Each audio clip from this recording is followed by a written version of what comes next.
Okay, Montez, before I even break into his story arc,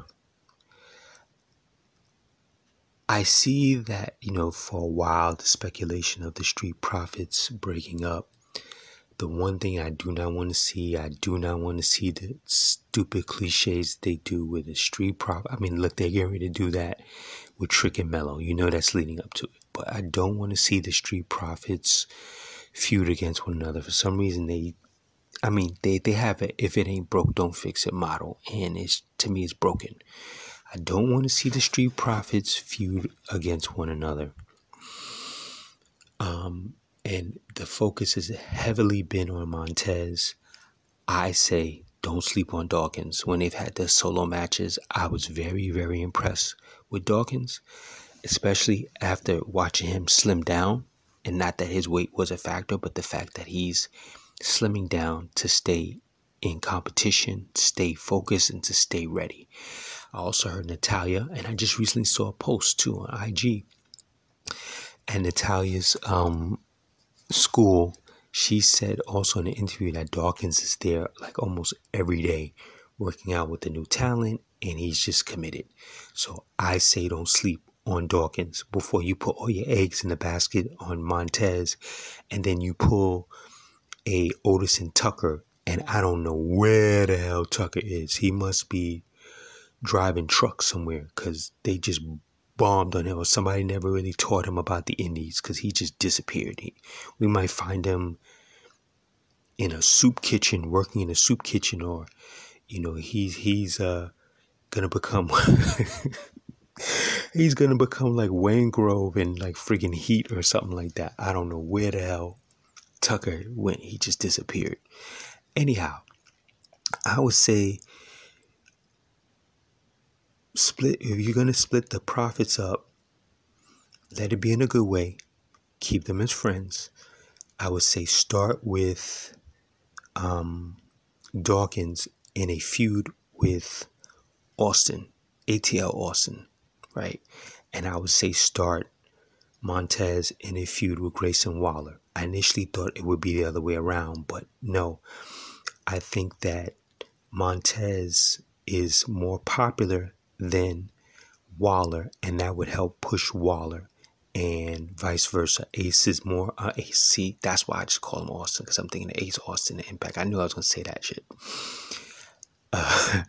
Book Austin with I call him ATL Austin so people won't get confused with 316 Austin. Okay, book him with Dawkins so that they can each one's popularity will push the other, kind of how when I was talking about Bray helping LA Knight and Bray helping Cross, had that happen.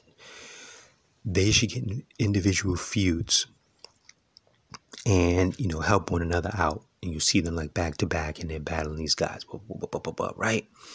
Now, if you book Montez in a feud with Grayson Waller, because he does a lot of sucker shit, right?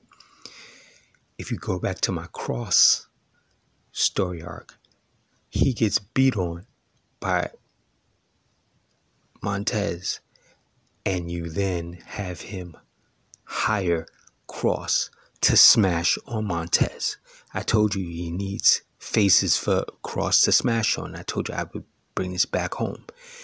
Montez would get in a feud with Cross. And I really think because it's easy to say, I don't want to say like, because I was thinking, man, like Montez with versus like AJ Styles, but I don't want to continuously keep seeing high flyer versus high flyer. Like, let's mix it up a little bit.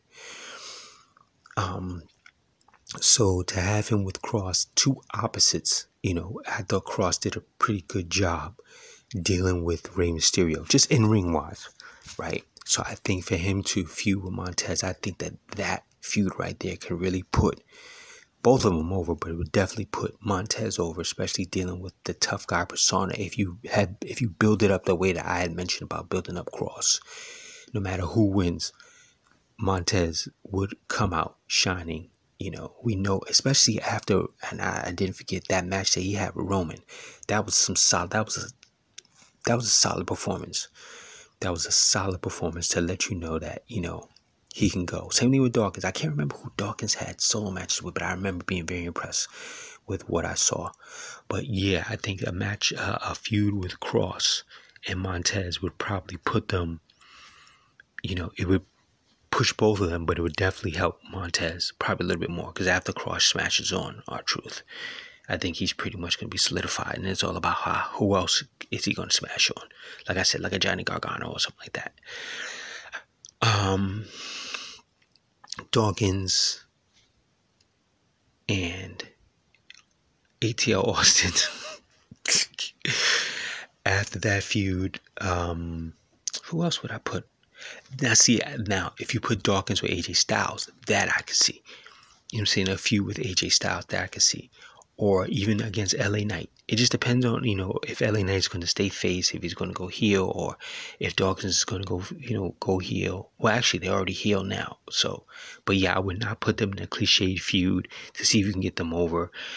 I've already seen what they can do as solo acts. You just got to decide if, this company just has to decide when they're going to pull the trigger on Montez, because, he's what I consider a long-term commitment. Like right now, Bianca's bubbling. And if she does eventually have a child, it hopefully would be cool if it's right around the time when Montez is going to bubble as a solo talent, because I could see him being WWE champion, especially, once you give it to Cody, and how that's going to play out down the road, and I'm not talking about him versus Cody, but just, they're going to have to start transitioning the belt, like maybe Montez versus Seth or something like that down the line. Even Dawkins versus Seth down the line. So, yeah, that's how I will start booking Montez and Dawkins as solo acts. I'm out.